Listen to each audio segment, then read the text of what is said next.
కురుక్షేత్ర యుద్ధం ముగిసిన తర్వాత బలరాముడు శ్రీకృష్ణుడితో, సోదరా, నీవింత చేసి నడిపించిన ఈ మహాభారతం నుండి మనుషులు ఏమి నేర్చుకుంటారు అని అడుగుతాడు. దానికి శ్రీకృష్ణుడు నవ్వుతూ ఇలా అంటాడు, ధర్మరాజులాగా జూదం ఆడకూడదు. ఒకవేళ ఆడినా ఎక్కడ ఆపాలో తెలియాలి.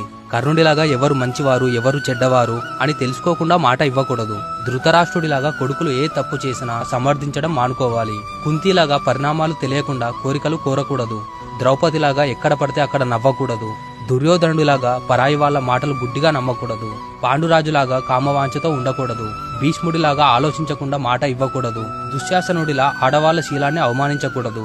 అశ్వత్థాముడిలా గర్భంలోని శిశువును చంపాలనుకోకూడదు. గాంధారిలాగా కళ్ళు మూసుకొని పిల్లలు ఏ తప్పు పని చేసినా చూడకుండా ఉండకూడదు. పరీక్షితుడిలాగా తన వంశాన్ని చూసుకొని గర్వంతో తప్పుడు పనులు చేయకూడదు. ద్రోణాచార్యుడిలా ఎవరు ఏం చెప్పినా అది నిజమని నమ్మకూడదు అని శ్రీకృష్ణుడు చెప్పిన మాటలు విని బలరాముడు కృష్ణుడికి నమస్కరిస్తాడు.